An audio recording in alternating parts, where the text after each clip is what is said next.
So before focusing on the US case, maybe let me start by saying a few words on my research in general and what I have been interested in. So most of my research really focuses on the long-run dynamics of inequality and the long-run evolution of the distribution of income and wealth, okay, in a number of countries.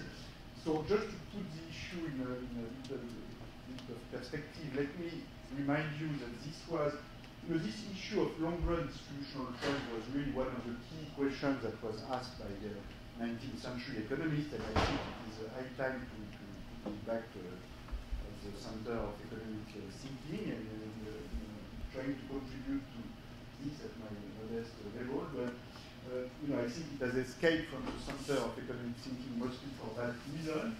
So just to summarize a little bit what happened, we started with a very, in the 19th century, most economists had a pretty apocalyptic view of the future, if you want to summarize. So when they were trying to figure out what the long-run distribution of income and wealth would look like, they would tend to come with a non-steady state, non-stationary solution, and typically Ricardo and Marx imagined a small group in society, either landowners in the case of Ricardo, who thought that the relative price of land would go up forever, or capitalists in the case of Marx, who thought that industrial profits would take a rising share of national income. Or in both cases, a small group in society was sort of scheduled to capture an ever-growing share of income and wealth, and no balanced development path could occur, and that the future looked really blue.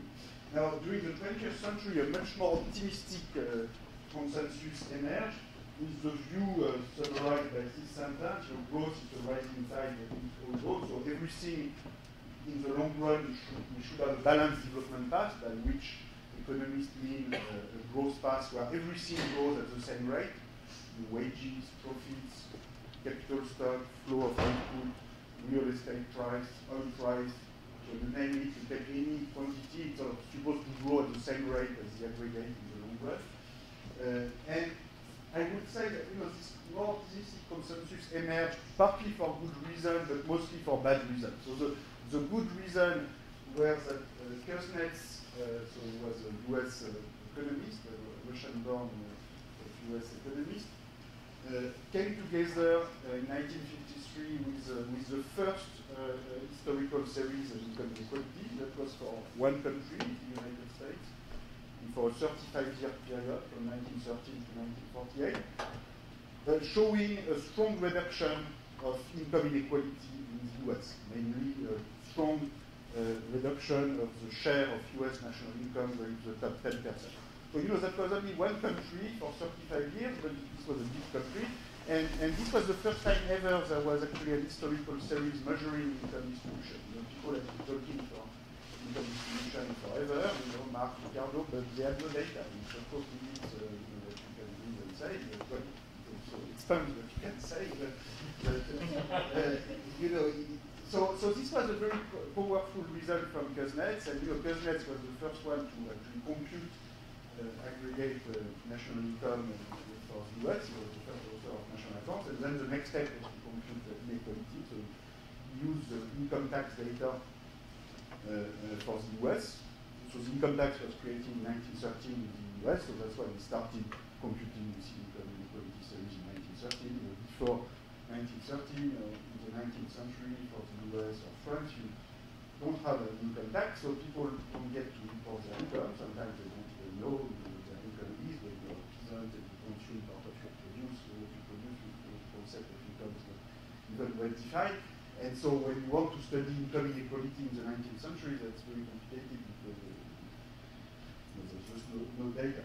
So Kuznets had found this big reduction in income inequality, and so very, very quickly, in the 50s and 60s and 70s, people thought that this could be a universal law. So Kuznets contributed a little bit to this belief and to what we call at the time the Kuznets curve.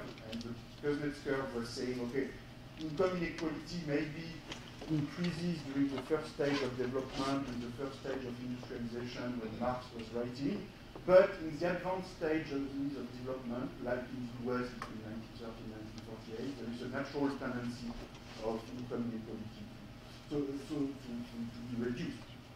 So this was great news, especially in the context of the Cold War, where many countries, many newly independent countries were tempted by socialism, and this was the Kuznets curve was a way to tell them, keep cool, keep quiet, you don't need to go that far, you just need to wait to become like the US, and market-based development is going to deliver both growth and a reduction in inequality in the long run, so you should just wait.